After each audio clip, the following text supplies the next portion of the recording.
Hello दोस्तों, आज हम लोग पढ़ेंगे नंबर सिस्टम के बारे में। उसका एक एक क्वेश्चन अपने एकदम सही से करेंगे। चलो देखते हैं आगे। ये भी देखिए सीरीज दी गई और इसका मान पूछा कि इसके इक्वल होगा। यहाँ पे जो पॉइंट लगा है इसका मतलब क्या, गुणा का सिंबल है। ठीक है, तो मैंने क्या ट्रिक बताया आपको, सबसे पहले आपको ये चेक करना है इस तरह के सीरीज को क्वेश्चन को सॉल्व करने का क्या कॉन्सेप्ट मैंने आपको बताया। सबसे पहले आपको ये चेक करना कि टर्म कितने हैं, 1 2 3 4 5 टर्म है, तो आप 5 लिख लीजिए। फिर इसके बाद मैंने क्या बताया आपको, पहला टर्म लिख लीजिए और इंटू क्या करिए अपना लास्ट टर्म लिख लीजिए। बटा करके क्या करना, आपको पहला टर्म लिखना है और इंटू लास्ट टर्म आपको लिखना है। तो पहला टर्म मैंने 1 लिख लिया और लास्ट वाला कितना, 21 है। अब इन दोनों का जब कैलकुलेशन करेंगे, ऊपर नीचे जब कैलकुलेशन करेंगे तो कितना मिलेगा, 5/21 मिलेगा। ये इसका क्या आ गया, आंसर आ गया, है ना। बेहद ही आसान तरीका है। बी ऑप्शन किसका मैच करा। चलिए अगला क्वेश्चन देखा जाए। क्वेश्चन नंबर 4 देखा जाए, इसमें क्या दिया गया है। अब देखिए क्वेश्चन में इस तरह से दिया है और पूछा क्या इसका मान। अगर आप ऊपर वाले क्वेश्चन को देखिए, ठीक है, तो यहाँ पे जो लिखा है इसका मतलब क्या, 1/5 है कि नहीं, 1/5 है। पॉइंट का मतलब क्या है, यहाँ पे 1/5 है। तो अगर आप इसको भी देखेंगे तो इसको भी जब आप देखेंगे तो इसको आप ऐसे लिख सकते हैं क्या, 1/2 लिख सकते, कोई फर्क नहीं है। इसको भी आप कैसे लिख सकते हैं, 2/3 आप लिख सकते हैं, कोई फर्क नहीं है। तो ये भी आपको एक सीरीज दिखेगी, ये भी क्या दिखेगी आपको, सीरीज दिखेगी। तो ये कितना हो जाएगा, ये 8 9 72। इस तरह से आपको ये सीरीज दिख रही है, ठीक है। लेकिन वैसे मुझे ये सब करने की जरूरत नहीं है, मुझे ये गिनना है कि टर्म कितने हैं। वैसे तो मुझे पता है कि ये सीरीज है, लेकिन ये टर्म कितना आपको ये चेक करना है। 1 2 3 4 5 6 7 8 टर्म है, तो आप करिए कि 8 आप लिख लीजिए। अब नीचे क्या करना है, आपको पहला टर्म लिखना है, यानी कितना लिखना है, 1 फर्स्ट लिखना है और इंटू करना है कि आपको लास्ट टर्म। लास्ट टर्म मैंने इस तरह से कर लिया, ठीक है। क्योंकि यहाँ मुझे पता है यहाँ पे कितना मिलेगा, 7/56 इस तरह से मिलेगा। तो ये एक सीरीज चले, 7 8 9 72 हो जाएगा, ये सीरीज चले, ठीक है। तो यहाँ पे कितना हो गया, 9 हो गया। अब देखिए कटेगा तो है नहीं, ये इसका क्या आ गया, आंसर आ गया। इसका आंसर कितना आ गया, 8/9। पहला ऑप्शन देखिए इसका मैच करा। चलिए अगला क्वेश्चन देखा जाए। क्वेश्चन नंबर 5 देखा जाए, इसमें क्या दिया गया है। अब देखिए क्वेश्चन में इस तरह से दिया है और पूछा कि इसका मान किसके बराबर होगा। तो ये भी आपको देखेंगे जब इसको ध्यान से, तो ये भी एक सीरीज दिख रही है। जो 30 है इसको आप ऐसे लिख सकते हैं क्या, 5/6। और इसको कैसे लिख सकते हैं, 6/7 आप लिख सकते हैं। इसको कैसे लिख सकते हैं आप, 7/8 लिख सकते हैं। और इसको कैसे लिखते हैं, ये देखिए सीरीज चल रही है, ठीक है। सीरीज लिखिए 6 7 7 7, फिर यहाँ पे 8 9 72। ये इस तरह से एक सीरीज चल रही है, ठीक है। ये कितना हो जाएगा, 10 हो जाएगा। और ये कितना हो जाएगा, 10/11 हो गया। इसको करेंगे तो 11 कितना हो जाएगा, ये 12 हो जाएगा। इस तरह से ये सीरीज आपको दिख रही है। अगर ये एक सीरीज है तो मैंने क्या बताया आपको, सबसे पहले क्या करना है, आपको ये चेक करना है कि टर्म कितने हैं। 1 2 3 4 5 6 7 टर्म है, तो करना कि आप 7 लिख लीजिए, ठीक है। अब देखिए मुझे आप ऐसे भी आप आंसर बता सकते हैं, ठीक है। सिर्फ टर्म गिन के इसमें क्या कर सकते हैं, आप आंसर बता सकते हैं। क्योंकि देखिए ऊपर किसी में 7 नहीं लिखा है, तो यही आपका आंसर हो जाएगा, ठीक है। यही आपका आंसर हो जाएगा। लेकिन हम लोग सॉल्व कर लेते हैं। अगर आप एग्जाम में रहेंगे तो बस इसी पे टिक लगा दीजिएगा, आपको क्या आ जाएगा, आंसर आ जाएगा। लेकिन हम करते क्या, सॉल्व करते हैं। मैंने गिन लिया टर्म कितने हैं, 7 टर्म, तो 7 मैंने लिख लिया। फिर इसके बाद करना क्या, पहला लिखना है टर्म और इंटू क्या करना, लास्ट टर्म लिखना। तो 5 कितना हो जाएगा, ये 12 हो जाएगा। तो ये 7 हो गया और नीचे कितना हो गया, 60 हो गया। ये इसका आंसर आ गया।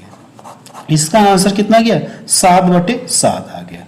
अब ऐसे क्वेश्चन में आपको प्रॉब्लम नहीं होगी। आप क्वेश्चन को क्या कर सकते हैं, सिर्फ देखकर भी आंसर बता सकते हैं कि आंसर कितना आएगा। चलिए अगला क्वेश्चन देखा जाए। चलिए क्वेश्चन 6 देखा जाए, इसमें क्या दिया गया है। अब देखिए क्वेश्चन में इस तरह से दिया है और पूछा कि इसका योग आपसे पूछा है। मैंने जो पिछला क्वेश्चन बताया वो कहां तक था, ये यहां तक था, लेकिन इसमें 2 टर्म और बढ़ गए हैं। तो पूछा कि इसका योग पूछा है। तो अगर आप यहां तक देखेंगे, 132 तक देखेंगे, तो कितना मिला था, ये गुणनखंड 11/12 मिला था, 11/12 मिला था। तो यहाँ पे क्या हो जाएगा, 12/13 हो जाएगा। हो कि नहीं होगा फैक्टर। इसको करेंगे तो 13 कितना हो जाएगा, ये 14 हो जाएगा। 13 कितना हो जाएगा, 14 हो जाएगा। और पहला टर्म कितना हो जाएगा, यहाँ से पहला वाला कितना हो जाएगा, 5/6। 5 कितना हो जाएगा, 6 हो जाएगा। अब आप इसे सॉल्व कर सकते हैं। आपको ये चेक करना है कि टर्म कितने हैं। गिनिए, 1 2 3 4 5 6 7 8 9 टर्म है। 9 टर्म है तो 9 आप लिख लीजिए। अब नीचे करना क्या है, वैसे आप बता सकते हैं कि देखिए 9 से सभी बड़े हैं, तो यही इसका क्या आ जाएगा, आंसर आ जाएगा। ठीक है, वैसे अब आपको कुछ करने की जरूरत नहीं, अगर आप एग्जाम में हैं तो आप इस पर टिक लगा दीजिए, आपका क्या आ जाएगा, सही आ जाएगा, आंसर आ जाएगा। लेकिन हम लोग यहाँ पे लगा ले रहे हैं, ठीक है, सॉल्व कर ले रहे हैं। फिर मैंने क्या बताया, पहला टर्म लिखना है, तो पहला टर्म कितना है, 5 है। पहला टर्म कितना है, 5 है, और इंटू लास्ट टर्म 14, 9 हो जाएगा, और 14 बच्चे कितना हो जाएगा, ये 70 हो गया। ये इसका क्या आ गया, आंसर आ गया। इसका ये क्या आ गया, आंसर आ गया, है ना, बेहद ही आसान तरीका है। चलिए नेक्स्ट क्वेश्चन देखा जाए। चलिए क्वेश्चन 7 देखा जाए, इसमें क्या दिया गया है। अब देखिए क्वेश्चन नेक्स्ट टाइप से आ गया। अब यहाँ पे देखिए कितना है, 3 टर्म आ गए, यानी यहाँ पे कितना, 1 गुणे 2 गुणे 3 गुणे, इस तरह से कुछ है, 1 गुणे 2 गुणे 3, कुछ इस तरह से आ गया। लेकिन अब तक हम लोगों ने जितना पढ़ा उसमें केवल कितने थे, दो टर्म थे, लेकिन यहाँ पे कितना आ गया, 3 टर्म आ गया। तो अब क्या करेंगे मैं आपको बता रहा हूँ, ठीक है। वैसे आप इसे लिख लीजिए कि ये क्या हमारा है, नेक्स्ट टाइप से, ठीक है। जो इसके पहले मैंने बताया वो अलग टाइप था, और ये हमारा क्या है, अलग टाइप है। इसे भी हम लोग क्या करेंगे, ट्रिक से ही सॉल्व करेंगे, ठीक है। इसमें देखिए सॉल्व करने का तरीका ये होता है कि आप सबसे पहले करेंगे क्या, हमेशा क्या करेंगे, 1/4 आप लिखेंगे, ठीक है, 1/4 आप लिखेंगे। इस तरह के क्वेश्चन को सॉल्व करने की ट्रिक मैं आपको बता रहा हूँ। आपको करना है कि हमेशा 1/4 आप लिखेंगे। फिर इसके बाद करना है कि आपको ब्रैकेट में क्या करना है, आपको ये वाला पद आप ले लीजिए, कितना, ये 4 है, 4 आप यहाँ पे लिख लीजिए। इतना क्लियर है। फिर इसके बाद करना है क्या, ये 5 6 इन दोनों को आप नीचे लिख लीजिए, इन दोनों को आप नीचे लिख लीजिए। 6 के बाद यहाँ पे करिए क्या, 7 लिखिए। इसके बाद वाला अगला टर्म आप ऊपर लिख लीजिए, इसके बाद वाला अगला टर्म आप ऊपर लिख लीजिए। अब इसका कैलकुलेशन करिए, आपको क्या आ जाएगा, आंसर आ जाएगा। ये देखिए 4 से 4 कट गया, अब तो कटेगा नहीं, तो 7 हो गया, और नीचे कितना हो गया, नीचे कितना आ जाएगा, ये जब इन दोनों का गुणा करेंगे 7/8 कितना हो जाएगा, 7/8 कितना हो जाएगा, ये सॉरी ये 5 6 30 हो जाएगा, 5 6 कितना हो जाएगा, ये 30 हो जाएगा। ये इसका क्या आ गया, आंसर आ गया।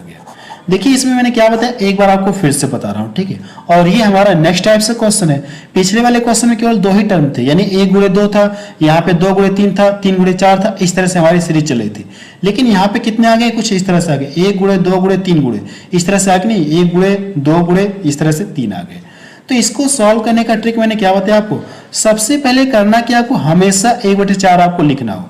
फिर ब्रैकेट में क्या करना, आपको ये वाला जो टर्म दिया गया है इसको आप यहाँ पे लिख लीजिए। अब बटा करके इन दोनों का गुणा करके आप नीचे लिख लीजिए। 5 गुणे कितना हो गया, 6। 6 के बाद अगली संख्या कौन सी आएगी, 7 आएगी, 7 को आप ऊपर लिख लीजिए। अब इसका कैलकुलेशन करिए, आपको क्या आ जाएगा, आंसर आ जाएगा। तो कितना मिल जाएगा, 7 कितना मिल जाएगा, ये 30 मिल जाएगा, है ना। ये बेहद ही आसान ट्रिक है। इससे भी आप क्या कर सकते हैं, क्वेश्चन को सिर्फ देखकर आप बता सकते हैं, माइंड में कैलकुलेशन करके बता सकते हैं कि आंसर कितना आएगा।